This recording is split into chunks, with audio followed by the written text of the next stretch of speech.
Hello students, I'm Shanaz and today we will study Standard 9 Science chapter number 3, that is atoms and molecules. Now in first two chapters we have studied about matter. In this chapter we will study what matter exactly is. What are the constituents of matter?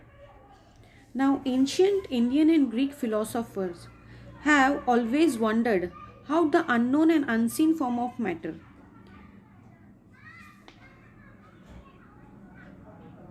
they actually the philosopher, they thought that if we keep on dividing matter into smaller and smaller and smaller and smaller part, then finally we'll get a particle of matter which is indivisible, and that particle of matter was named as atom.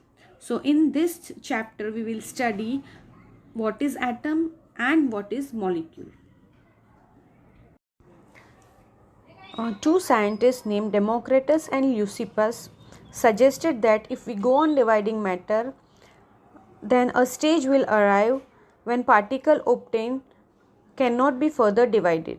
So Democritus called this indivisible particle as atom, and the meaning of atom itself is indivisible.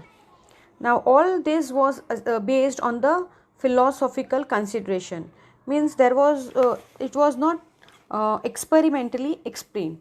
Then a scientist named Antoine Lavoisier laid the foundation of chemical science by establishing two important laws of chemical combination. Means scientists, they performed so many experiments, and finally the scientist named Lavoisier, he uh, uh, laid established two laws, that is law of chemical combination. Now law of chemical combination explains so much about the constituents of matter. The first law of chemical combination is law of conservation of mass. This law states that mass can neither be created nor destroyed in a chemical reaction. It means when any chemical reaction takes place, the total mass of reactant is always equal to the total mass of the product. Now we'll discuss the activity.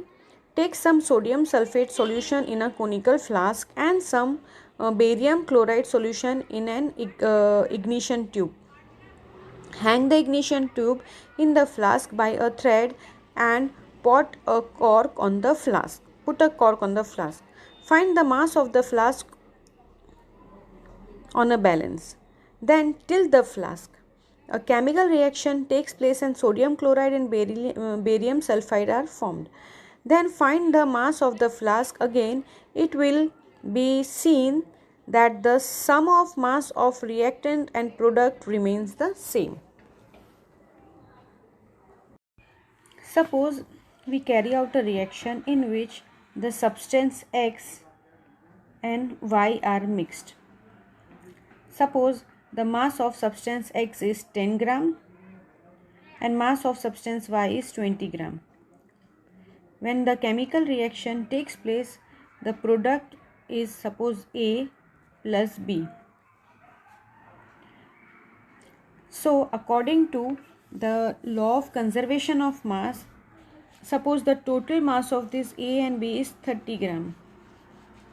It means according to law of conservation of mass, the total mass of reactant is always equal to total mass of product. These are called reactant. The chemical which participate in the reaction are called reactant, and this is called product. So total mass of reactant is always equal to the total mass of the product, and this is what law of conservation of mass states. Second law is law of constant proportion. It states that in a chemical compound, the elements are always present in a definite portion by mass. Example, water. In water, that is H2O, it contains two elements, hydrogen and oxygen, combined together in the same ratio of 2:16 or 1:8 by mass. If 9 gram of water is decomposed, we get 1 gram of hydrogen and 8 gram of oxygen. Ammonia NH3 always contain two elements of nitrogen and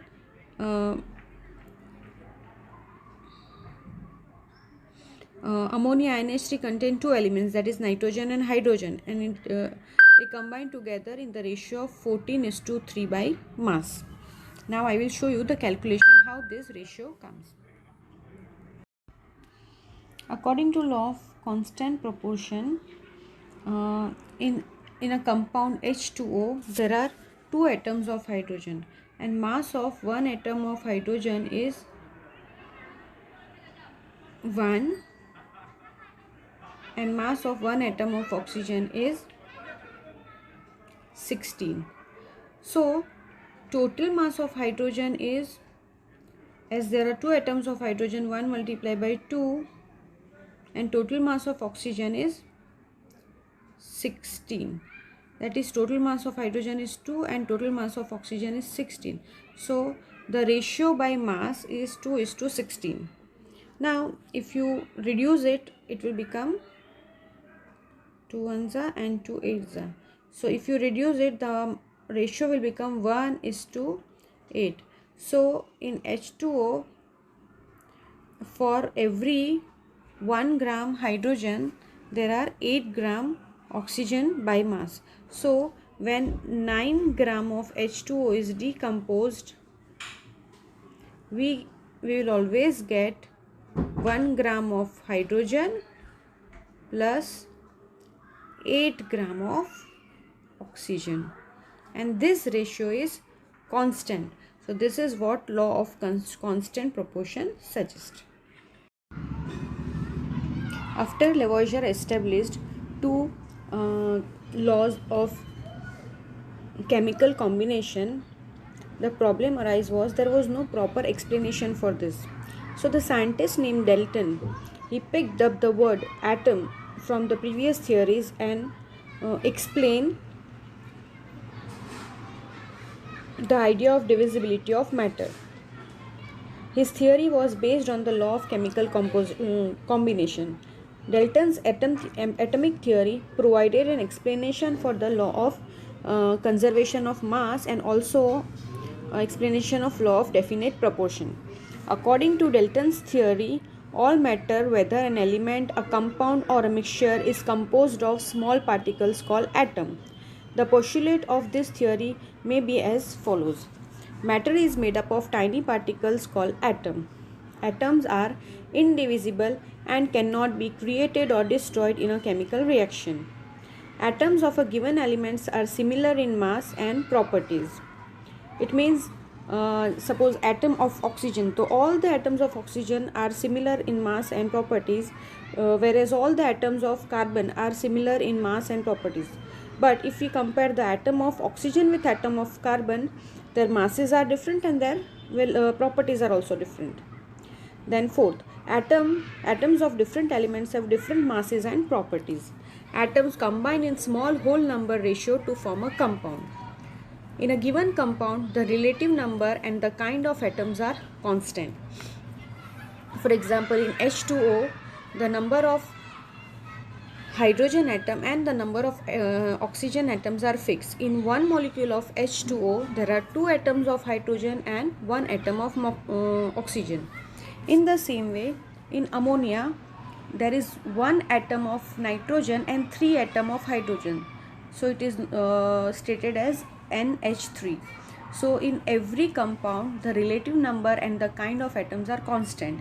In the same way, atom combine in a small whole number ratio to form a compound. It means to form a compound like water, 2 molecules of hydrogen combines with 1 molecule of oxygen and form 2 molecules of water, and this ratio is fixed. Hydrogen and oxygen combine in the ratio of 1:8 to form water. Now next, what is atom? An atom is the smallest particle of an element that may or may not exist independently and retain all its chemical properties. It means for every element. It's if you keep on dividing element into smaller and smaller and smaller pieces, then finally you will arrive at a smallest piece of element, and that is called atom, and that is indivisible. You and atom may exist independently or may exist in the form of molecule. Suppose oxygen atom does not exist in the form of O, but it exists in the form of O2. Means wherever we find oxygen, it is always in the form of O2. Two atoms of oxygen combine to form one molecule of oxygen. Independent existence of O is not possible, but every single atom has all the properties of that atom, whether it is in a group or in the form of a molecule. Single O atom has all the properties of O2 molecules. Atoms are very small in size, even it is beyond our imagination. Atomic radius cannot be measured in meter or kilometer, but it is measured in nanometer. And you just imagine 1 nanometer is equal to 10 raised to minus 9 meter, or 1 meter is equal to 10 raised to 9 nanometer. The atomic radius of atom of hydrogen is 10 raised to minus 10 meter, and the radius of molecule of water is 10 raised to minus 9 meter. Means just imagine how small the size of atom is. Students, to recognize the same atom worldwide, some common symbols should be there. So Dalton was the first scientist to use the symbol for elements in very specific sense. Then after, the symbols of atoms are represented by letters. The symbol of some elements are represented by one letter, and the symbol of some elements are represented by two letters. If the symbol has only one letter, it should be written as capital letter, and if the symbol has two letters, then the first letter should be capital letter and the second letter should be small letter. For example, aluminium, the symbol is Al, and in the table you can see A is capital whereas L is small. In the same way, you can see calcium, carbon and chlorine. First column, last three elements. Now as all the three starts with C, we cannot keep the symbol of all the three as C, because it will be difficult to recognize. Therefore symbol of calcium is Ca, symbol of carbon is only C, and symbol of chlorine is Cl. It means either first letter or first two letter, or any first letter and any other letter of the spelling is used as a symbol. But in some cases, symbol are also given from the Greek name. So you can see iron, symbol of iron is Fe, because the Greek name, Latin name of iron is ferrous, whereas symbol of sodium is Na, because its Latin name is natrium. Then symbol of potassium is K, because its Latin name is kalium. So either the symbols are given from English name or from Greek, Latin or German names. Atomic mass. Atomic mass means mass of single atom. Since atoms are very small, it is very difficult to determine the mass of single atom. The most remarkable concept that Dalton's atomic theory proposed was that of atomic mass. According to him, each element had a characteristic atomic mass. Their theory could explain the law of constant proportion so well that the scientists were prompt to measure the atomic mass of atom. Now, the atomic mass cannot be measured in gram or kilogram. Some standard unit is required to measure the atomic mass. So the 1/12 of carbon 12 atom was taken as standard unit to measure the atomic mass of all the atoms, and after comparing the mass of all the atoms with carbon 12, the atomic masses of some elements are atomic mass of hydrogen is 1, carbon 12, nitrogen 14, oxygen 16, sodium 23, and so on. Now, it is very difficult to imagine that how the atomic mass was measured. It is not possible to measure the atomic mass by separating the single atom from the bulk because the size of single atom is very small. So, let us take one example of a compound carbon monoxide formed by carbon and oxygen. Okay, carbon monoxide is formed by combining carbon and oxygen. It was observed experimentally that 3 gram of carbon combined with 4 gram of oxygen to form carbon monoxide. In other words, carbon combined with 4 by 3 times its mass of oxygen. Suppose we define the atomic mass unit as equal to the mass of one carbon atom, then we would assign carbon atom an atomic mass of 1 U and the oxygen atom as atomic mass as 1.33 U. However, it is more convenient to have this number as the whole number or nearer to it, and that is why carbon 12 was taken as the standard for measuring atomic mass. And by comparing the masses of other atoms with carbon 1/12 of carbon 12 atom, most of the atomic mass of atoms comes out to be a whole number.